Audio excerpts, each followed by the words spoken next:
Hey ladies, I'm going to chat eyeshadow tools with you very quickly because it does make a very big difference with the final result of your eyeshadow. So we're going to chat brushes really quick. This is the eyeshadow brush. I learned eyeshadow with this brush. If you're nervous, if you are a beginner, if you want to elevate your eyeshadow game, ladies, this is the brush right here. This big beautiful end is perfect for blending. And when you're blending, don't hold your brush really tight like a pencil or a pen. It won't blend as good. It'll come off as a little harsh.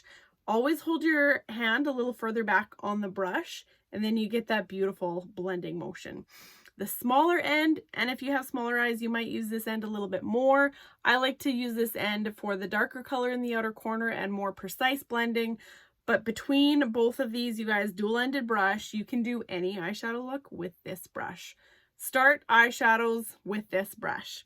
The Smudge Brush is also a beautiful eyeshadow brush. It is more dense, so it's beautiful for putting on shimmers because the denser the brush, the more shimmer, the more pigment you will put on your eyelid. That's why sometimes you'll see us use our fingers because all of the pigment then goes on our eyelid.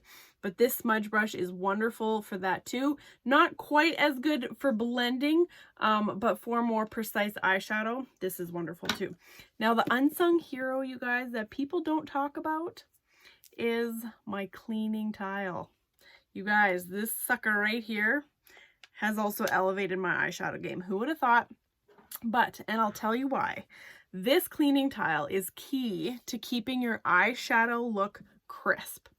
We also don't want to overblend, so try not to overblend your colors. But when I am popping between colors to put colors on my eyelid, when I am building up that color, I do not want a muddy, dirty brush. So if I'm jumping from color to color, that all of the extra powder is still on the brush and it'll just make my eyeshadow look muddy. So every time, almost every time I switch colors, and most of the time I use 3 or 4, I rub it off in this cleaning tile.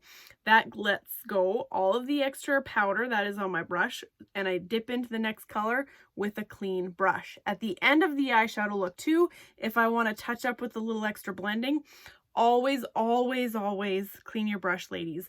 Otherwise, again, any extra pigment on your brush will just make that eyeshadow look muddy. So always have a clean brush, and then you can touch up and move around the powder as you see fit. Clean eyeshadow brush as you're doing eyeshadow will blow your mind with how the colors stay crisp. So this is the cleaning tile, magnetic, pops right in. And then to clean it, all I do, ladies, is I take paper towel or whatever, tip it over and tap it down. Then you see all the extra powder that it has taken off of my brush. No wonder I'd have muddy eyeshadow if I didn't clean my brush.